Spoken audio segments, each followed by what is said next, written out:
अमेरिकी राष्ट्रपति Donald Trump बार बार इस बात का लेकर झुंझुना घूम रहे हैं कि उन्होंने भारत और पाकिस्तान के बीच सीज फायर करवाया। अब बीते दिनों उन्होंने दक्षिण अफ्रीका के राष्ट्रपति रामाफोसा से भी मुलाकात की। इस दौरान उन्होंने कहा कि भाई मैंने भारत और पाकिस्तान दोनों से कहा कि देखिए आप ट्रेड कीजिए, मेरे साथ व्यापार कीजिए और ये सब बंद कीजिए, किसी एक को तो गोली थामनी पड़ेगी। अब ये पहली बार नहीं है जब डोनाल्ड ट्रंप भारत पाकिस्तान के मसले को लेकर दुनिया भर में ये पूरा झुंझुना बजा रहे हैं। फिलहाल डोनाल्ड ट्रंप ने ऐसा लग रहा है कि अपने पूरे बायोडाटा जिसे हम कहते हैं उसमें सबसे ऊपर भारत पाकिस्तान सीज फायर लिखवा दिया है। जब ज़रूरत पड़ती है तो ये भी कह देते हैं कि नहीं मैंने एक मदद बस की थी, मैंने सीज फायर में कोई मध्यस्थता नहीं की है, लेकिन फिर दोबारा वो अपना रुख बदल देते हैं। एक ही बयान को अलग अलग जगह अलग अलग तरीके से देकर डोनाल्ड ट्रंप वाकई में क्रेडिट लूट रहे हैं या अपनी जो छवि है अंतर्राष्ट्रीय जगत में उस पर भी कहीं ना कहीं धब्बा लगा रहे हैं। नहीं, वो एक कहावत टाइप की है ना, जिसको कहते हैं कि जो ऊंचे कद वाले होते हैं, ऊंचे विचारधारा वाले होते हैं और जो ख़ानदानी होते हैं वो अपना जो मिजाज है वो नरम रखते हैं। ठीक है, तो ये सच बात है कि अमेरिका जो है ताकतवर देश तो रहा है, शुरू से रहा है, और बातचीत भारत से भी उसके अच्छे संबंध रहे हैं और व्यापारिक जो संबंध हैं वो भी रहे हैं। और क्लिंटन के समय तो बिल्कुल ऐसे माहौल बने थे कि क्या बात करें, कि भारत की आर्थिक व्यवस्था के लिए भी जो मदद भारत कर सकता था अमेरिका की करता रहा है। तो एक मित्रवत देश के रूप में जो मदद हुई है भारत के द्वारा अमेरिका की, वो अमेरिका को भूलना भी नहीं चाहिए। लेकिन इस तरह से जैसे जैसे भारत की ताकत बढ़ रही है उस तरह से क्रेडिट, जैसे वो कहते हैं ना कि वो कोई एक सक्सेस हो जाता है, सक्सेस के बीच में जो दायरा रहता है उस पर कोई नहीं आता है बीच में, लेकिन सक्सेस होने के बाद उसके साथ बहुत सारे लोग जुड़ते रहते हैं कि मैंने उसकी मदद की, मैंने ऐसा किया, मैंने वैसे किया। तो भारत के साथ भी कुछ ऐसा ही हो रहा है। भारत इतना ताकतवर देश हो गया है कि हर जगह जाकर ढिंढोरा पीटने के लिए ट्रंप तैयार हो गए हैं कि मैंने सीज फायर करा दिया। मैंने मतलब उनका ये कहना है कि भाई भारत के प्रधानमंत्री से, भारत के यहाँ से मैंने बातचीत की और मैंने कहा तो मेरी बात वहाँ पर सुनती है। जैसे हमने किसी को कॉल लगा दिया, भैया देख लेना हमने भेजा है, एक नॉर्मल बात देख लेना भैया, तो हमारे फ़ोन करने से अगर वो काम हो गया तो आपको ये नहीं समझना चाहिए कि हम आपसे डर गए हैं या आपकी हम बात को मान रहे हैं। हम आपके जो दोस्ताना संबंध रहे हैं, चाहे वो व्यापारिक हो चाहे तमाम चीज़ों हो, एक व्यवहार के नाते हमने सुना, लेकिन उसको करने से पहले समस्या यहाँ पर ये आ रही है कि डोनाल्ड ट्रंप जो दावा दुनिया भर में कर रहे हैं वो भारत की संप्रभुता पर एक प्रहार है। भारत एक संप्रभु देश है, भारत अपने आंतरिक फैसले लेने के लिए स्वतंत्र है।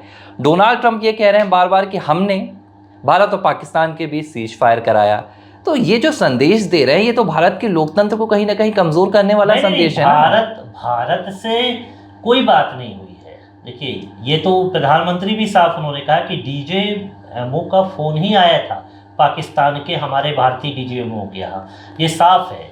अब अमेरिका के राष्ट्रपति ने पाकिस्तान के प्रधानमंत्री से बात की हो, वहाँ के अधिकारियों से बात किया हो, उनको दबाव में लाया हो कि भैया तुम डीजीएमओ को फ़ोन करो, उनके कान पकड़े हो। हम नहीं जानते उस बात को कितनी सच्चाई है, हमारे साथ तो कोई ऐसी बात नहीं हुई है। ये सही बात है कि अमेरिका के साथ हमारे अच्छे संबंध हैं, वो बातचीत है, वो उसमें हम कोई कूटनीतिक बात है, राजनीतिक बात है, विदेश नीति है, उस पर हम कोई पीछे नहीं हट रहे हैं।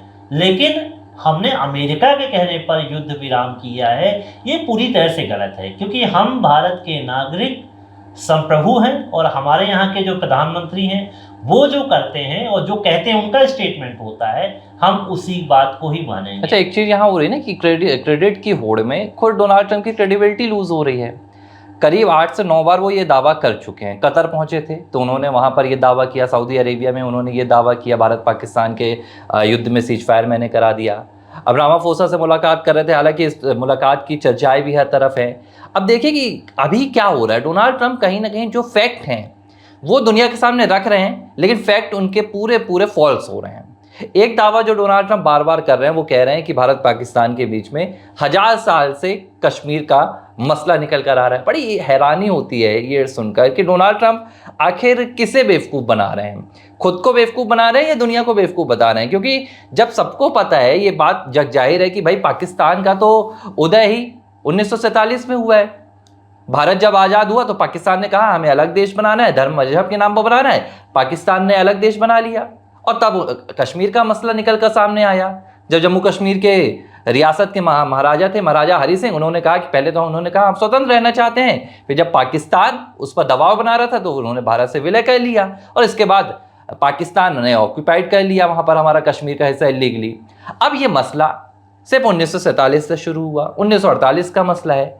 डोनाल्ड ट्रंप इसे 1000 साल का मसला बताकर दुनिया को बताना चाह रहे हैं कि मैं एक ऐसे मसले पर बातचीत कर रहा हूं, उसे हल निकालने की कोशिश कर रहा हूं जो 1000 सालों से दो देशों के दरमियान है। अब ये जो 1000 साल की थ्योरी है, ये डोनाल्ड ट्रंप ने कहां से निकाली है, ये सिर्फ डोनाल्ड ट्रंप जानते हैं। दूसरी बात, ये भारत के साथ बस नहीं हो रहा है कि डोनाल्ड ट्रंप कहीं ना कहीं फॉल्स फैक्ट रख रहे हैं। ये सिर्फ भारत के साथ नहीं हो रहा है, ये भारत और पाकिस्तान के मसले बस में नहीं हो रहा है, अब हर जगह करने लगे हैं डोनाल्ड ट्रंप। अब हम बात कर लेते हैं दक्षिण अफ्रीका के प्रेसिडेंट रामाफोसा से। उनसे मुलाकात हुई तो द ओवल में जमकर उनके साथ भी बहस हो गई। जो नज़ारा हमने पिछले कुछ दिनों पहले जेलेंस्की और डोनाल्ड ट्रंप के बीच देखा था, वही रामाफोसा के साथ भी देखने मिला। अब उन्होंने क्या किया, व्हाइट फॉर्मर्स का मुद्दा यहाँ पर दक्षिण अफ्रीकी प्रेसिडेंट के सामने उठाया और एक वीडियो दिखाया। बाकायदा प्रेस कॉन्फ्रेंस हो रही थी जैसे प्रधानमंत्री मोदी के साथ हुई थी, पत्रकार बैठे थे, अमेरिकी उपराष्ट्रपति जेडी वेंस भी बैठे थे और यहाँ पर उन्होंने हल्की लाइट्स बंद की ऑफिस की, दफ्तर की, और एक वीडियो दिखाया जिस वीडियो में दावा किया कि देखिए दक्षिण अफ्रीका की एक नेता बता रही हैं कि कैसे दक्षिण अफ्रीका में जो व्हाइट फॉर्मर्स होते हैं उनका जेनोसाइड किया जा रहा है, नरसंहार किया जा रहा है। इसे लेकर दक्षिण अफ्रीका के राष्ट्रपति ने कहा कि जो वीडियो आप दिखा रहे हैं वो एक प्रोटेस्ट का वीडियो है, जो वहां पर आप डेड बॉडीज दिखाने की कोशिश कर रहे हैं, दरअसल वो डेड बॉडीज हैं ही नहीं। ये बात साबित हो चुकी है। तो एक फेक वीडियो को लेकर डोनाल्ड ट्रंप दक्षिण अफ्रीका के राष्ट्रपति के सामने अपना एजेंडा रख रहे थे और ये बताने की कोशिश कर रहे थे कि देखिए आपके देश में क्या हो रहा है, मैं इस मसले को उठाना चाह रहा हूं। देखिए सबसे पहली बात कि किसी देश के आंतरिक मसले को डोनाल्ड ट्रंप को नहीं उठाना चाहिए। जब दक्षिण अफ्रीका के प्रेसिडेंट ने कह दिया कि भाई वहां पर ऐसा वाइट जेनोसाइड जैसा कुछ भी नहीं हो रहा है, आंकड़े इस बात की गवाही दे रहे हैं कि अगर पिछले कुछ आंकड़े आए हैं जिसमें करीब 7 से 8 हज़ार हत्याएं हुई हैं दक्षिण अफ्रीका में, उनमें से कहीं भी जो श्वेत हम किसानों की बात कर रहे हैं व्हाइट फार्मर्स की, उनका आंकड़ा बेहद 2-5 की एक निकल कर आ रहा है एक खेत से। तो कहीं ना कहीं आंकड़ों के जंजाल में डोनाल्ड ट्रंप फंस रहे हैं और अपनी छवि को दिखाने की कोशिश कर रहे हैं कि अब मैं दुनिया के लिए शांति दूत बनने जा रहा हूं। भारत पाकिस्तान में वो क्या दिखाना चाह रहे हैं कि मैं शांति दूत बन रहा हूं, दुनिया में मेरा इतना दबदबा है, अमेरिका का इतना दबदबा है कि दुनिया में कहीं भी कुछ होगा, दो देशों के दरमियान कुछ होगा तो हम जाकर एक अभिभावक की भूमिका निभाएंगे। यूक्रेन और रूस के बीच में भी यही कर रहे हैं वो। नहीं, वो हो क्या रहा है कि भारत की बात ये ऐसा है कि अमेरिका में भी बहुतायत में भारतीय नागरिक हैं, वहाँ पर रहते हैं जो भारतीय मूल के हैं और वो वोट बैंक भी है उनका, स्वाभाविक सी बात है। तो वो उनके सामने भी अपनी बड़ाई करने की कोशिश करते हैं कि देखो हम भारत के विषय पर किस तरह से हम खड़े हो जाते हैं तो हमारी बात मानी जाती है। एक तो वो भी राजनीति कर रहे हैं वहाँ के लोगों को बताने के लिए, और एक यूनिवर्सल रूप से वो बताना चाहते हैं कि जो है हम बहुत ताकतवर हैं और हम बड़े से बड़े मसलों को हल करने के लिए तय कर सकते हैं, बैठ सकते हैं, बातचीत कर सकते हैं। लेकिन जब भारत की ताकत को देखते हैं तो कई बार वो विचलित हो जाते हैं, वो अपने बयान को बदल भी देते हैं। तो बयान बदलना, फिर बोलना, बदलना, एक मानसिक रूप से भी परेशान इस समय ट्रंप दिख रहे हैं। मुझे तो ये भी लग रहा है कि वो ट्रंप रहे नहीं, सेकंड जो उनका चल रहा है कार्यकाल, तो वो पहले जैसा उनका रहा नहीं। और मुझे जैसा पता है कि अमेरिका में शायद 2 बार के लिए ही राष्ट्रपति बनते हैं वहाँ के संविधान के हिसाब से। तो मुझे लगता है कि अब वो इस तरह की बातें कर रहे हैं और पावरफुल दिखने की कोशिश बता रहे हैं। देखिए आपने एक बहुत अच्छी बात बोली कि ये पहले कार्यकाल वाले ट्रंप नहीं है, इससे भारत का मसला नहीं है। अभी हमने बीते दिनों भी बात की थी कि इस्लामिक देशों को लेकर भी डोनाल्ड ट्रंप का जो रवैया है वो पूरी तरह से बदल गया है। सीरिया पर लगा 46 साल का प्रतिबंध वो अलग करते हैं, खाड़ी देशों की पहली यात्रा करते हैं, यूएई जाते हैं, कतर जाते हैं, सऊदी अरेबिया जाते हैं और एक ऐसे नेता से सीरिया के मुलाकात करते हैं जिसे अमेरिका ने ही मोस्ट वांटेड घोषित किया था। तो ये डोनाल्ड ट्रंप को लग रहा है कि ये जो उनका दूसरा कार्यकाल है, इस कार्यकाल में वो अपने कंधे पर कुछ ऐसे तमगे लगा लें कि उन्हें दुनिया का सर्वश्रेष्ठ नेता घोषित कर दिया जाए। और यही वजह है कि जब भारत की चर्चा आती है तो उन्हें पता है कि भारत एक ऐसा देश है जो अपने फैसले लेने पर पूरी तरह से सक्षम है, भारत किसी और की प्रभुत्वता स्वीकार नहीं करता है और कश्मीर के मसले पर तो कतई नहीं करता है। हो सकता है नोबेल पुरस्कार चाहते हैं। नहीं, ये देखिए, पुरस्कार की चाहत भी है और एक तमगा भी लगवाना चाहते हैं डोनाल्ड ट्रंप कि मैं दुनिया भर में एक ऐसा नेता बनकर उभर रहा हूं जो दुनिया के हर मसलों को सुलझा सकता हूं। सिर्फ अमेरिका ही नहीं, हम दुनिया के किसी के भी देश के मसले को सुलझा सकते हैं। लेकिन डोनाल्ड ट्रंप कहीं ना कहीं अपनी इस क्रेडिट लेने की होड़ की राजनीति में अपनी क्रेडिबिलिटी भी खो रहे हैं, क्योंकि अगर आप फॉल्स फैक्ट रखते जाएंगे तो दुनिया में आपकी जो छवि पहले रही है वो छवि आपकी नहीं रह जाएगी और आप पर भरोसा उठ जाएगा, आपके बयानों पर कोई एतबार नहीं करेगा।